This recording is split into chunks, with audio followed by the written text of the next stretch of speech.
The old world is dying, and the new world struggles to be born.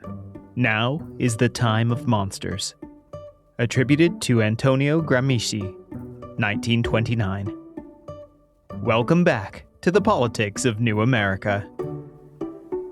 Josh, it's been a little while since we've done an episode. We took a little hiatus. It's been 87 years. Yeah. Based on all the information I have.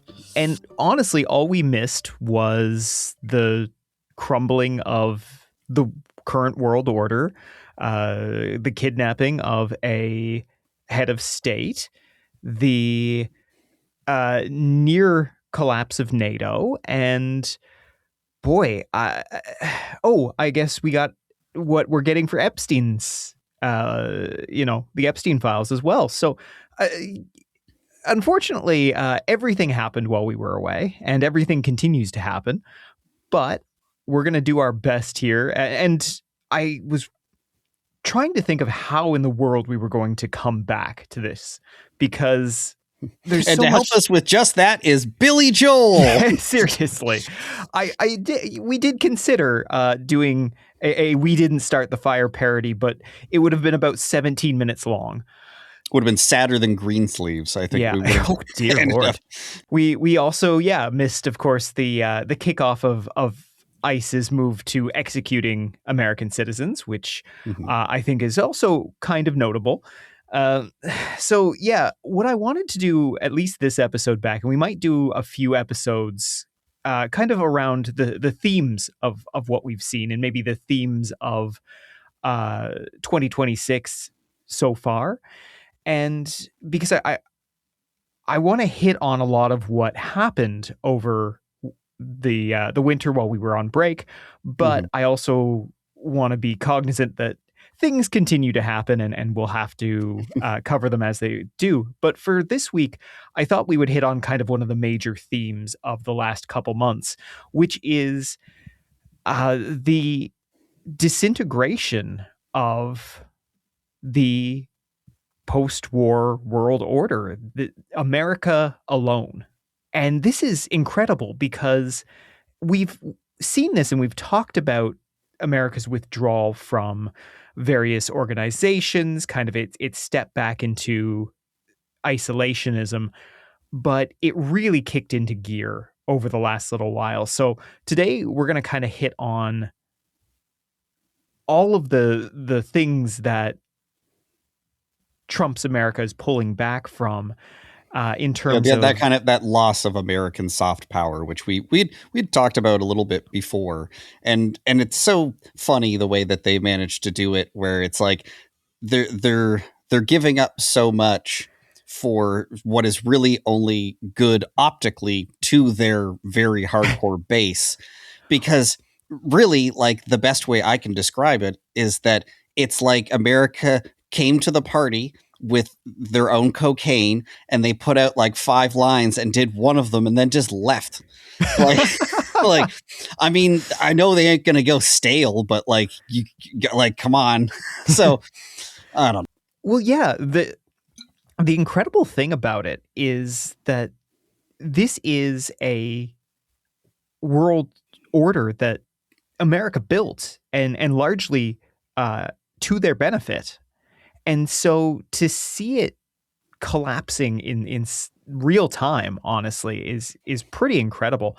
And seeing what has happened outside of the United States because of this is also something that we're going to kind of need to talk about. Of course, we're not going to get into everything today, but where I want to start us off is, and this is like everything else, kind of a blink and you could miss it type of thing.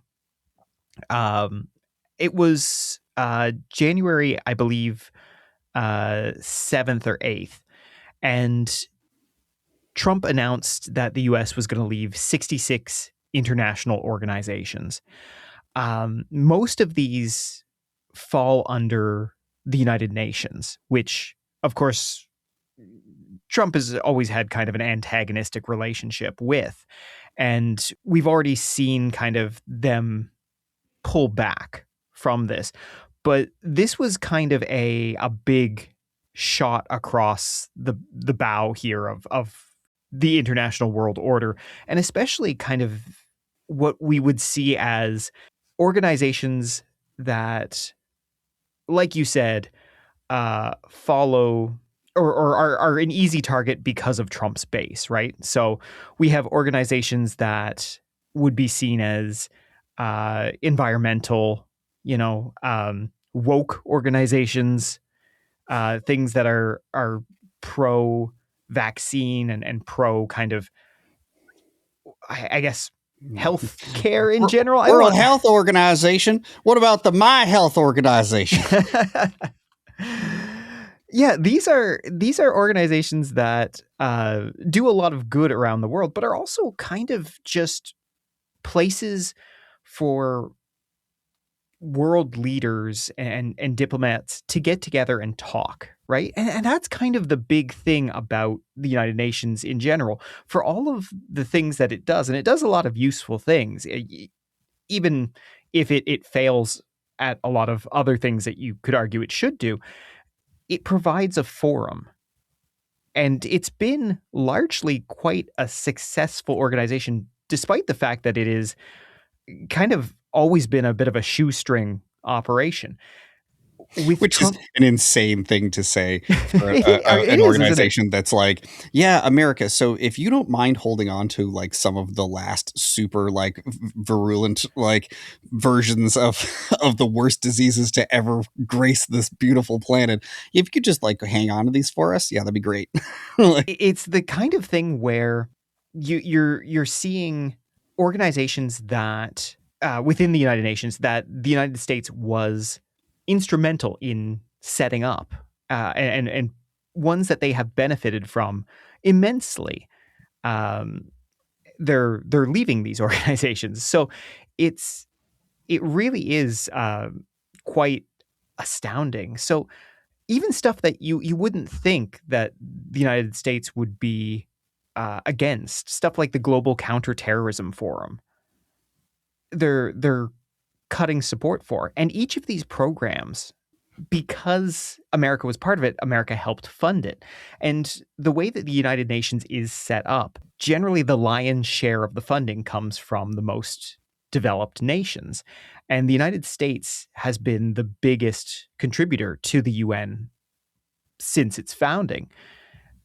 And as they pull out, it leaves a bigger and bigger hole in the United Nations budget for these programs and kind of as a whole, to the point now where the UN is laying off hundreds of people and they don't know how to make the organization solvent without the United States. So this isn't just kind of a we're taking our ball and going home situation uh, for the Americans. This is kind of a crippling blow to what is the only uh, truly international governing body, or even just, you don't want to call it governing body. That's fine because it can't really govern. But this is, again, it's a place for diplomacy to happen. It's a place for peaceful resolutions to conflicts. It does have a lot of really useful things that it does, and that we haven't even jumped into the World Health Organization yet, which is crazy, because the World Health Organization, of course, is such a valuable tool for doctors around the world to get information, to coordinate in response to things like pandemics or outbreaks of terrible diseases that are all coming back because we don't like vaccines anymore. These just are drink all some raw milk about it. That's all you need. that's all you Drink some need. raw Yeah. milk. And I will say for anybody out there who's now waiting for their UN refund check to be coming in the mail, keep waiting. At any day now. It's out there. It's, I'm sure the US Postal Service, which is a beacon of proper funding, will get it to you shortly. One of the interesting repercussions of this, right? So Trump leaves these 66 organizations, and then he also leaves the World Health Organization. And the World Health Organization we kind of knew was coming because they put in like a year's notice a year ago. It's just an easy thing to forget because this past year has been absolutely wild in terms of American politics. But this is all kind of coming together at a time when American soft power is just collapsing. We've had, of course, the Greenland kerfuffle. I don't know if we have a great name for that yet, but I'm putting in Greenland kerfuffle. And that Let's hope it doesn't escalate to anything worse than a kerfuffle. I think if we're able to call it a kerfuffle through from now in perpetuity, it'll at least mean that nothing came of it. Yeah. And this is the wild thing is that the United States almost, is destroying the transatlantic alliance, is destroying NATO for something they already had. And this is kind of a theme throughout, I guess, the past few months in antagonizing Europe, right? The national security strategy that they released in December, kind of saying that they wanted to pivot away from Europe, but also saying that they wanted to influence regional politics in Europe to let freedom ring, basically to support right-wing governments coming to power in Europe. And it's just blow after blow after blow to these relationships. But the wild thing is you have already total military access to Greenland. There's already treaties that would have allowed you to build more bases if that was ever what you actually wanted to do, which it really isn't, is it? There's also, when we think about Europe, it was already kind of your own little captive market, right? This is going back all the way to Western Europe in the post-war, was rebuilt with a lot of American money. And because of that, that kind of special relationship, Europe has, for the last 80 years, been very happy and complacently allowing the United States to be its benefactor. And the United States has benefited hugely from that because Europeans don't use a lot of homegrown things like payment software, for example. They're all using Visa and MasterCard. So, European financial tools and that kind of thing. Europeans are using Microsoft. They're using all sorts of American services. So even if there's a trade imbalance there, right? If the Americans are buying more from Europe than they're selling to them, once you factor in all of the services, all of the infrastructure that Europe runs off of American companies, that American companies make money from, it swings wildly back into the other direction. And this is something that I don't know that the Trump administration has taken into account, or they just simply don't care. But you already had this captive market. You already had full access to Greenland. You're destroying these relationships to get things you already had from them. It's wild. I saw something recently where somebody was trying to point out that it's like, what sense did it make to put tariffs on a country you already had free trade with? And the response is because they can't let it go, where it's like, oh well, it puts us in a better bargaining position. I'm like, of what was better than free? Yeah, well, I think when someone says that, what they're kind of admitting to is that free trade hasn't worked for the consumer in the way that I think was promised. And there is some truth there, right? Like you have free trade with a country, but the way that MAGA understands that is that they're getting ripped off because of that, right? Is that people should be paying for the privilege of coming into the American market where all the money is. And so I think that they're maybe inadvertently hitting on some of the issues with free trade, but their solution to that is free trade for them, but everyone else pays for the privilege, which is something that the United States can bully some nations into doing, and has been trying to do that for the last year. The problem with that, of course, is that it burns a tremendous amount of goodwill, which is kind of our overarching theme of what's been happening over the past couple of months is yeah, you burn that soft power trying to do that, but also it hurts both sides. It's kind of a mutually assured destruction without any of that kind of benefit, because you're going to encourage the people that you're bullying to seek business elsewhere, which is what you've seen happen in Canada, and it is happening in Europe as well, where all of a sudden everyone's taking trips to China.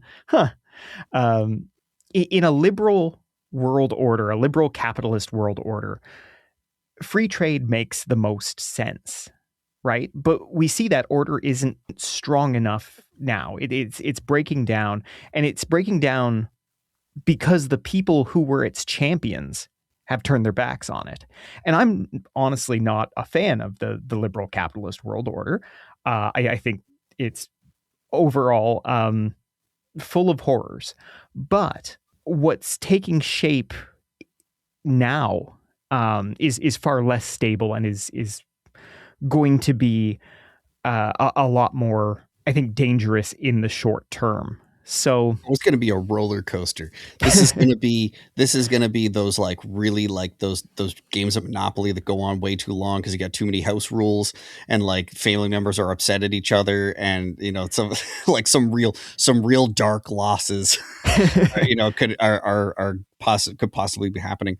I oh mean, yeah. something.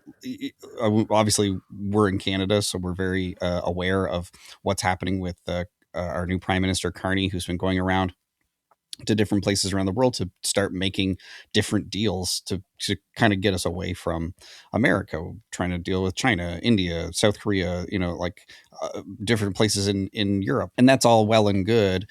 But as you said, this is the infancy of trying to do that. And we have no idea if it's going to work. If it does start to work, how long it will work for. Like, there's a lot of things that it's not just magically we all hold hands and sing kumbaya because we make a couple new trade deals. Like, America still has a lot of power. They're going to stick their fingers in things. They're still going to try and like sway people.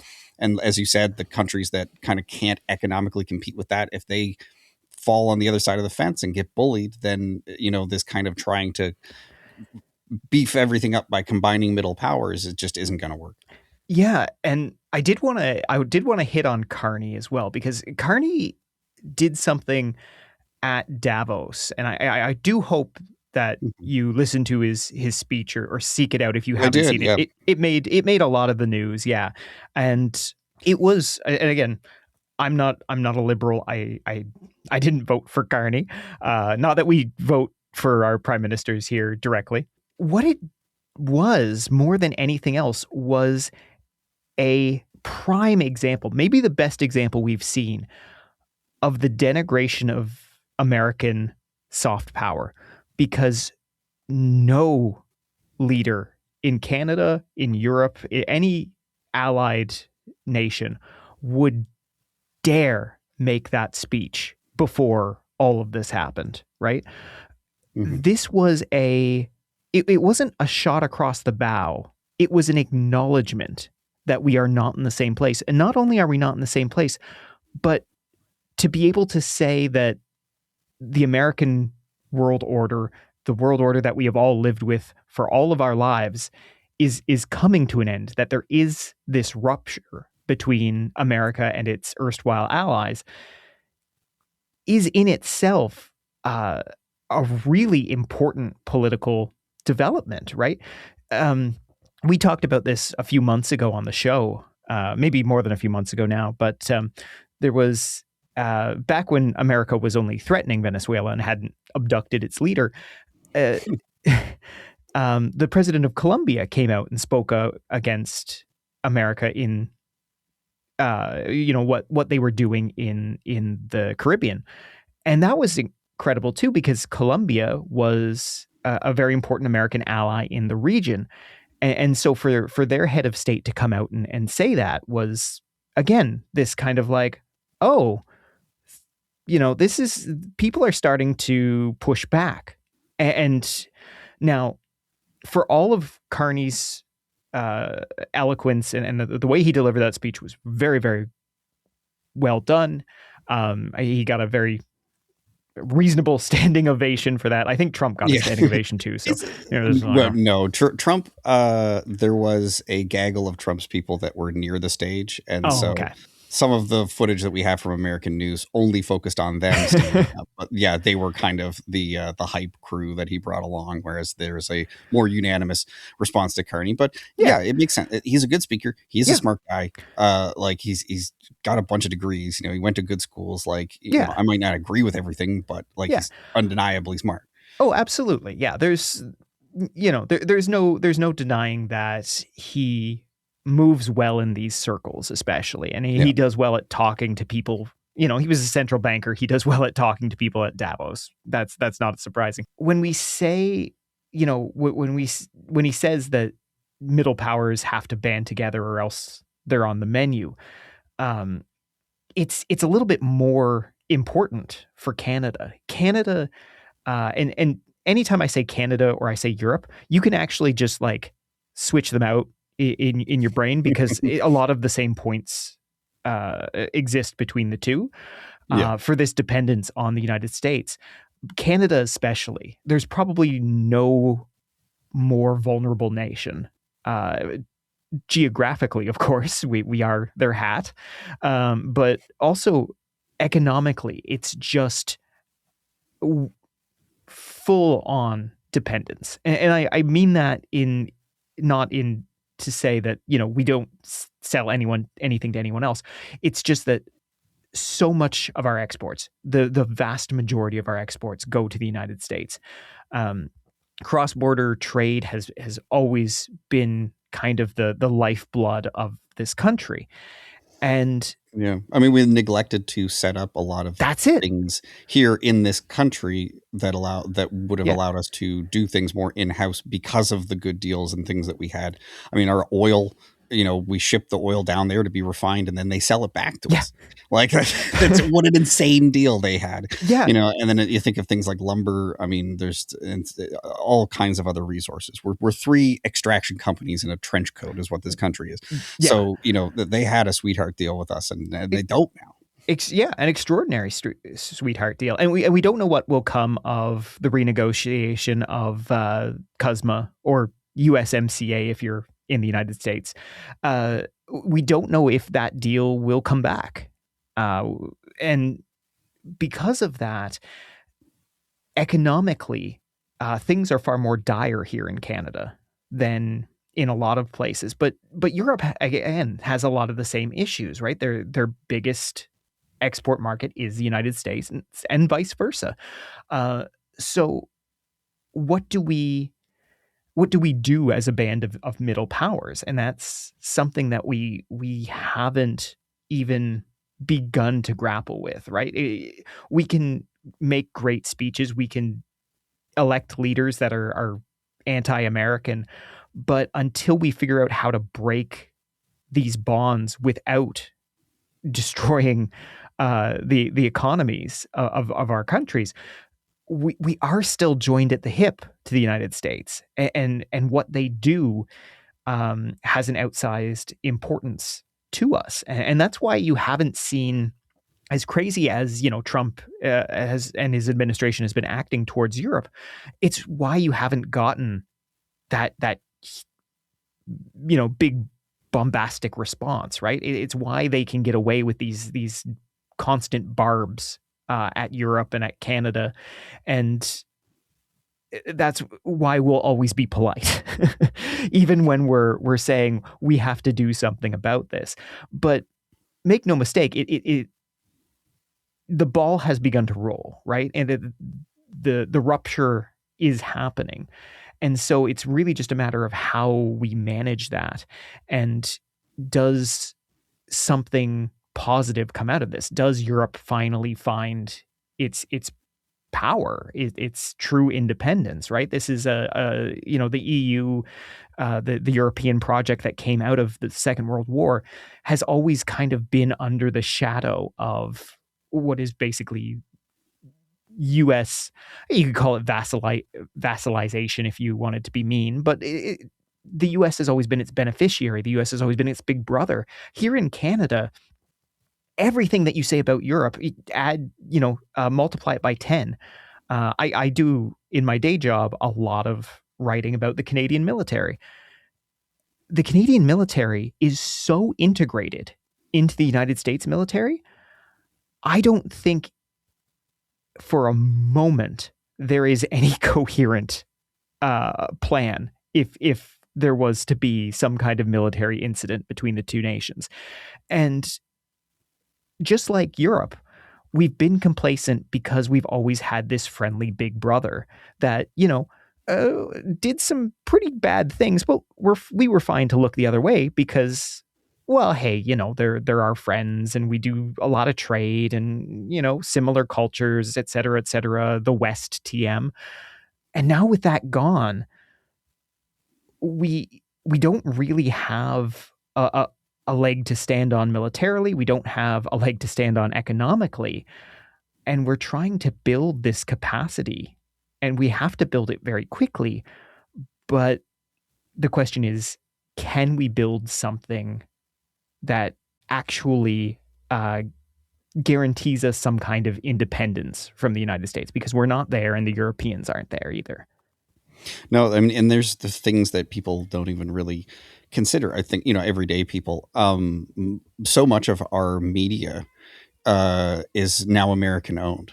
There's like one news organization outside of independent journalism, of course, but there's like one news organization, the CBC, that isn't owned by an American company. And you have to think about like some of the stuff that they're saying, because we've clearly seen a huge shift in how the American news down there is treating Trump and bending the knee in a lot of instances because they were all bought up by these like billionaires who won't let them say certain things. And I think, they have for a long time, along with kind of all the other things that they've been, slow rolling and trying to enact over these years to get to where they are now, have been trying to erase Canadian culture so that, eventually we're some territory or whatever that just, sends them goods, whatever it is. But like, I think back to the 90s, and obviously there's still a lot of like, film and TV stuff done here, but they're American shows. Mm-hmm. When I think back to, the 90s, there was so much more that was done here that aired here and were things for Canadians. And there was much more of a obvious delineation of our cultures, and they've been trying to water that down on us for a long time. So like, not even just certain economic things, like the way our politics are being dealt with, the way our media is being dealt with, like there's so much like infection from the Americans in that way. There is, and I think a lot of it, especially kind of when we were growing up, was just a product of they produce so much, and American companies always looking to profit, and you've got this very similar culture up there. So you don't, we get American movies.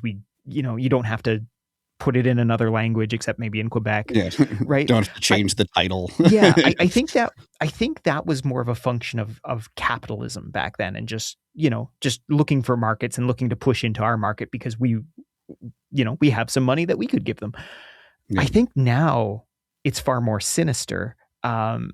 Because you look at something like Post Media, which owns, of course, the National Post and a dozen other various newspapers and things throughout Canada, and this is a really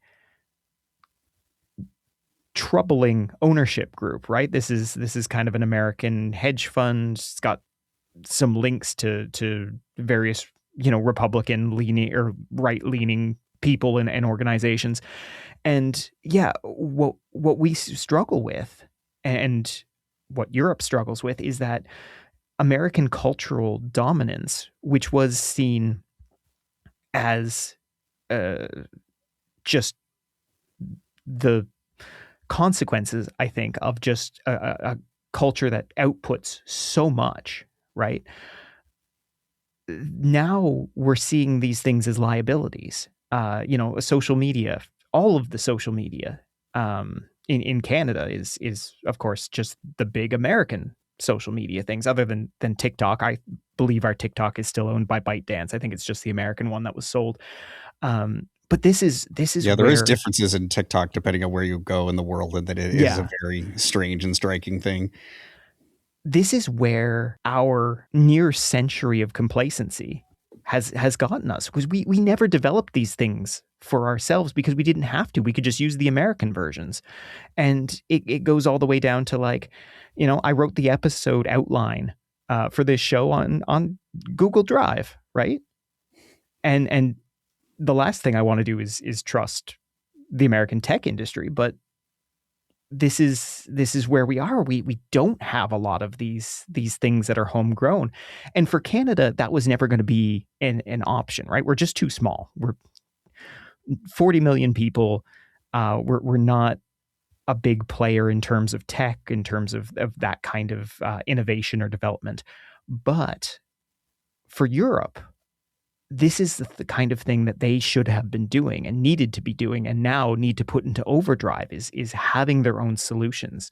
Because at some point, you're either going to say, okay, we have to stand on our own. We have to have our own infrastructure, technologically, industrially, militarily, etc., or we have to accept some level of American dominance and American influence, right? We Yeah, have to, put on the gimp suit. Let Zuckerberg zip your mouth up. yeah. And Europe is in a strange place, of course, because it's not a united entity, not even close, right? You have the European Union, but within that you have very right wing, governments, and very left wing governments, and they have very different opinions on what is too much American influence, or if there is too much. And Yeah, we, I think of it, people can think of the European Union as like the United States if they never got married and they just stayed together long enough that the government considers them married. You know what I mean? Like, it's like they're beholden to each other in the same way that states are in Mhm. America, but there's kind of a somewhat similar like thing going on in terms of how wildly different the cultures can be in each one and how their governments are. Yeah, yeah. And Europe is going to, I think, find itself very quickly having to answer the question of federalization, right? Does the EU become like a proper nation, and the nations within that become something akin to states, right? And they give chunks of their autonomy to the more of their autonomy to this larger federalized organization. And if they do that, you have a stronger whole. But there has been very little appetite for that so far, and Yeah. it's going to be tough. But we're I think going to focus on Europe and maybe Canada in kind of their own special episodes coming up here. But what I think is interesting is I when I envisioned our first episode back, I thought we were talking more about all of the American things, but it's been more about the fallout, right? And the things that have been happening outside of America because of all of these actions. And so maybe that's a good takeaway for this one, is just, this has upended or ended even the global order, and now all of us in these smaller middle powers are just trying to figure out, okay, what do we do? Because at some point, and I don't know exactly when, but it seems like we have crossed the point of no return here. So with that being the case, what does the future look like for us? But what does the future look like for an America that is suddenly where it has positioned itself, which is alone, right? With a NATO that might exist in name only, and allies that are trying with all of their might to distance themselves from you.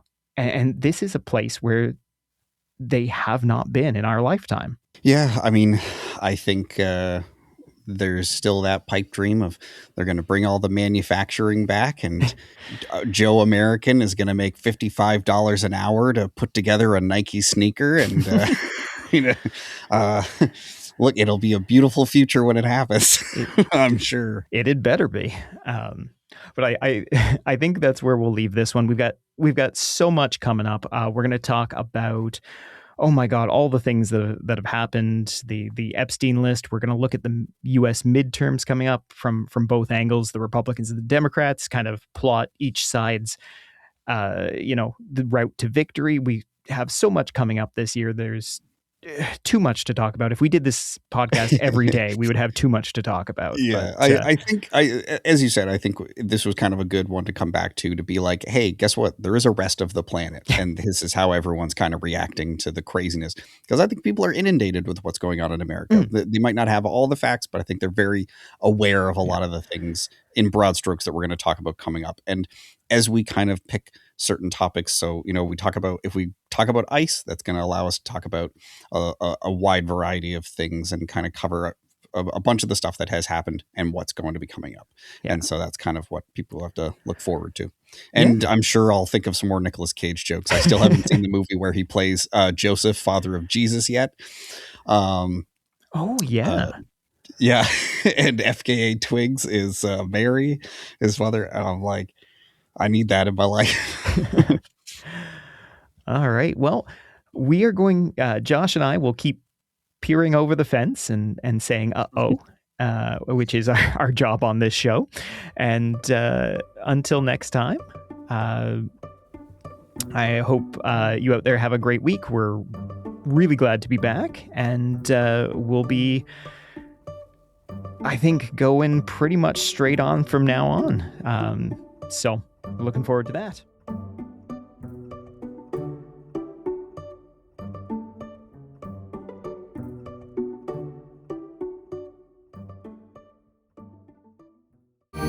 This has been a Haunted Mouse production. Cut that out.